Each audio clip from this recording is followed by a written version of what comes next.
de color de cielo, de color. Hi, my name is Izinfinite, and I'm a visual artist. I paint clothes, murals, signs, really anything you can think of.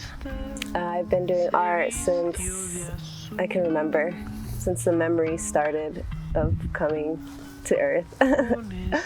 I think ever since I was little, I've never seen myself anything but an artist. There was a short time that I wanted to be a vet because I love animals, but then I found out how long you had to go to school for, so I quickly knocked that out of the list. Art is the way I want to go. I feel like that's where I want to make my millions, and I think once I make it there, like you were saying, diversify, I really want to have an animal sanctuary in Peru or something, and then maybe one here in California. I think that would be a dream come true for me, and that'd be an entryway of kind of doing vet stuff without having to go 8 years of school and dealing with all that business stuff that personally I don't think I'd enjoy doing. Yeah, I was born there. We came to America in the 2000s, and we were in Utah for a while, and I've been in LA for about 5 years. I was so little, I feel like I didn't really even think about the arts then, but there definitely was a culture shock, when you go from everybody kind of looking like you and speaking the same language and having the same culture to the opposite of nobody looking like you, nobody speaking the same language, not even knowing the language.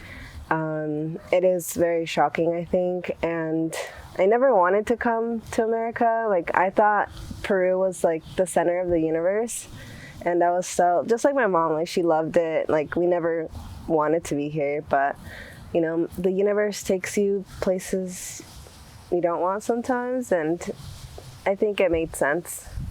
It was hard to acclimate, and the only reason why I wanted to come here is because my dad was here. And I guess the rest of my cousins and everything, they were here too. But a lot of my mom's family was in Peru, and they were kind of the ones who raised me, and my mom, of course.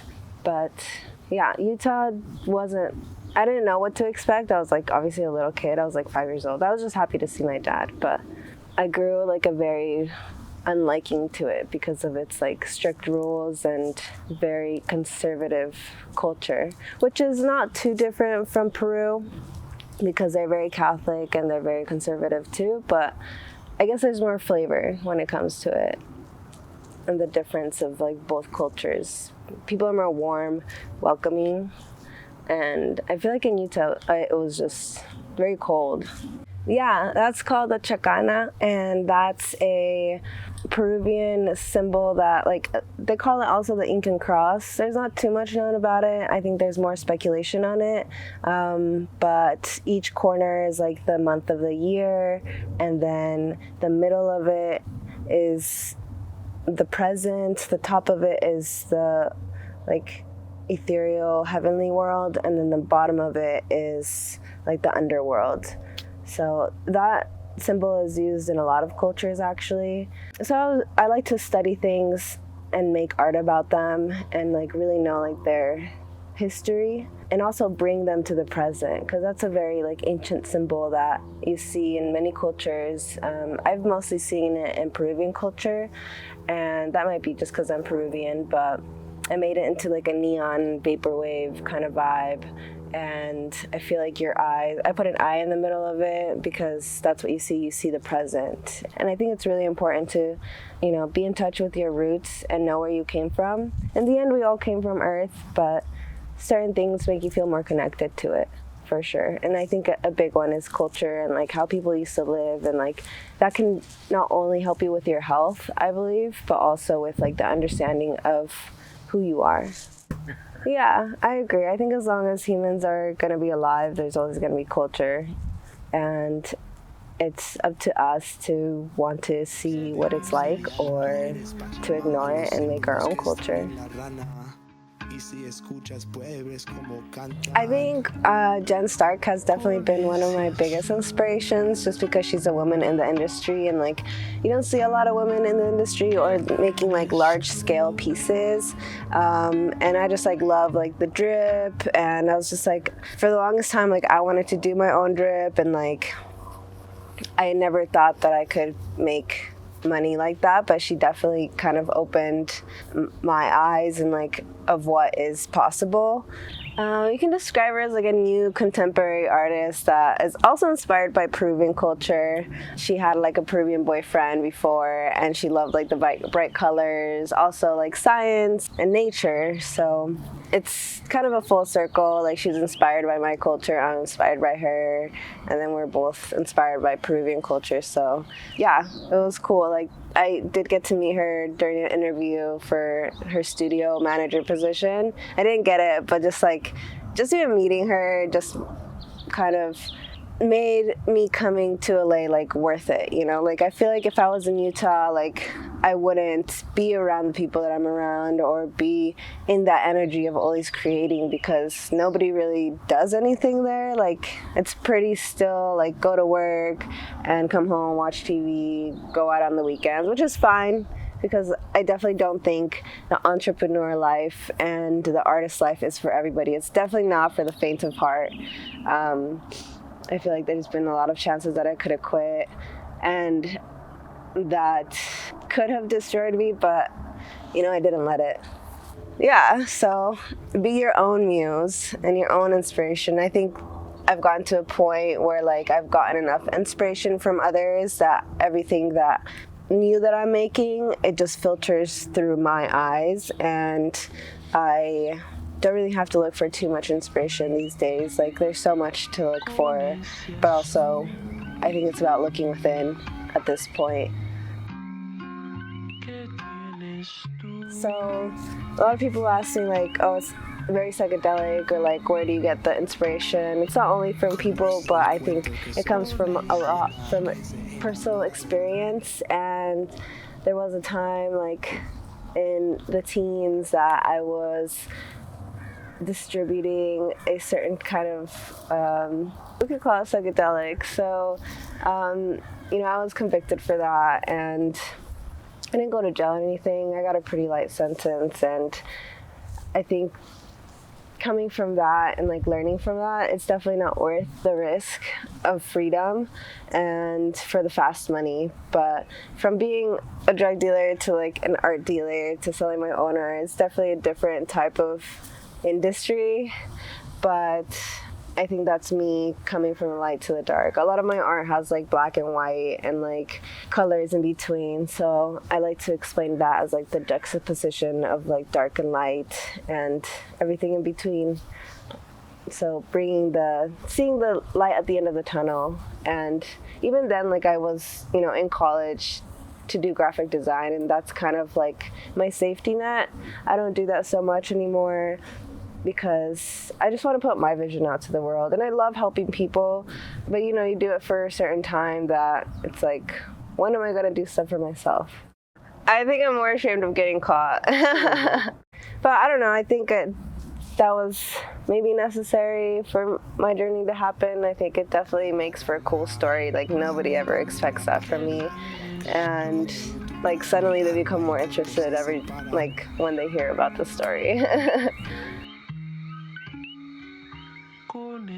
I don't know if there's like really a balance. I think they're just like intertwined together. Like I don't really hang out with people. Like I'm not a bar person. I'm not like let's go on vacation type person and do nothing. Like for me, it's like everything is just like intertwined. Like, oh, you want to hang out? Like let's create. Oh, you want to, you know, go on vacation? Like I want to paint there. Like everything always for me kind of has to have like a goal. And yes, the goal is always to have fun. Like that's a given. Like I'll have fun wherever. I'll make friends wherever I go. But like balance is very necessary. But if you love what you do, then you don't need to split those two things up. and can just always be doing them.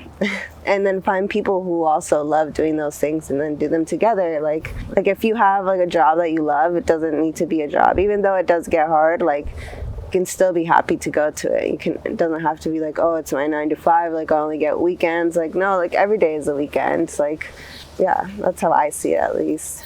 Yeah, I mean, anybody can do what you want. Every single choice is yours, you know? It's nobody else's choice to go to that 9 to 5 or like to choose a certain person that you want to be with. Like it's your choice. Like the thing that I've understood, like as I've gotten older, like I'm responsible for where I'm at in life.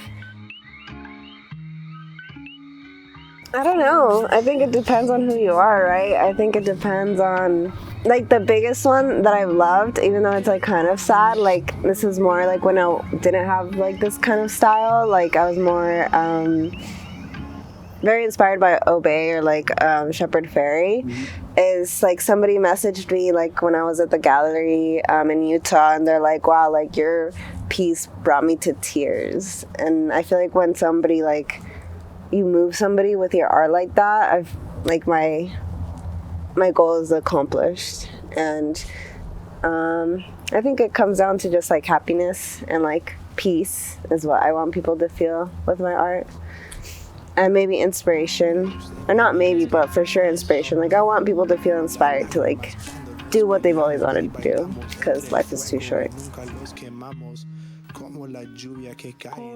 Yes, but I feel like that's like every piece. It definitely goes through that. You know, like that's like the idea of trusting the process. It's like, oh, like it looks so ugly, like I hate it, and you're just like, no, like I just gotta get through it. Like especially this piece, like I'm exploring like different kind of styles, and I don't know, just different styles. I feel like this piece definitely went through it. I was like, like I don't like it. There's no direction. There's no like, what am I doing with this? But this is like probably one of the most intuitive pieces that I've done like recently, and I kind of just went off like the vibes and like what looks good and like inspirations and stuff like that. So I'm not done with it. So there's still gonna be another rendition of it. So it might not even look like this. I've definitely like accomplished it, and I think I've inspired a lot of people. I think one of my main goals is to inspire people to like chase their dreams or like complete their goals, because dreams are non-tangible, right? But like goals are like, okay, this is actually what's gonna happen, and like it makes me so happy when people thank me and tell me like, oh, you inspired me to do music, and like you inspired me to go for it, and I'm just like, oh, that's all I need. Like I can die happy. But, and then like another like monetary goal, I guess, like I want to see myself be successful, obviously, and like selling a painting for $1 million, like why not? So if you got $1 million and you want a painting, holler at me.